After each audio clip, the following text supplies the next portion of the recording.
বার্তা এক নজর, সবার খবর সমান নজর। আগামী 7 তারিখ কলকাতার ব্রিগেডে হাজার কণ্ঠে গীতা পাঠ হবে। সেই কর্মসূচিকে সামনে রেখে হুগলির হাড়িটের বাসিন্দা বিশিষ্ট সমাজসেবক স্বরাজ ঘোষের উদ্যোগে হাড়িট বাদিনান বারোয়ারি তলায় 5 লক্ষ কণ্ঠে গীতা পাঠ সহ এক অনুষ্ঠানের আয়োজন করা হয়। উপস্থিত ছিলেন বিভিন্ন জায়গার আশ্রমের মহারাজ, রানী মা সহ সাধু সন্তরা। প্রথমে উপস্থিত সকলকে বরণ করে নেন বিশিষ্ট সমাজসেবক স্বরাজ ঘোষ এবং প্রদীপ জ্বালিয়ে অনুষ্ঠানের শুভ সূচনা করেন রানীমা। পরে রাধাকৃষ্ণের ছবিতে পুষ্পার্ঘ্য নিবেদন করেন। পরে বক্তব্য রাখতে গিয়ে স্বরাজ ঘোষ কী বলেছেন শুনবো। আর এই অনুষ্ঠান দেখতে ওই গ্রামের বহু মানুষ ভিড় জমান। মহিলাদের উপস্থিতি ছিল চোখে পড়ার মতো। প্রেমানন্দে সবাই মিলে বলো হরি হরি হরি বল।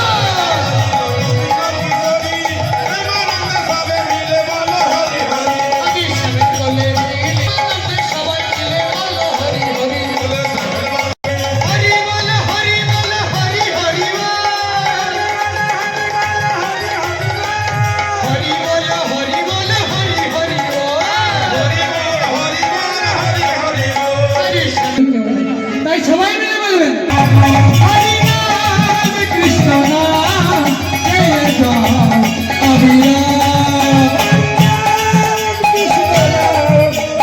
আছে সুখ শান্তি এনামে গাই বলো শান্তি হরি ওম হরি ওম হরি বলছি আমাদের আরো অনুষ্ঠান আছে। প্রত্যেকজন যে যার আসল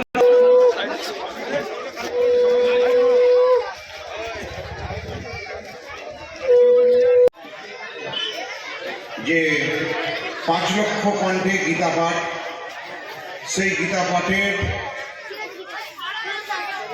শুভ নব হুগলি জেলার আজকে আমার এই জায়গা থেকে শুরু হচ্ছে। এখানে মঞ্চে উপস্থিত আছেন আমাদের পূজনীয় এবং সাধু সন্তোষী এবং বিশিষ্ট গুণীজনরা। তাদেরকে আমি প্রথমেই আমার নতমস্তকে এবং তাদেরকে সসম্মানে শ্রদ্ধার সাথে প্রণাম জানাবো।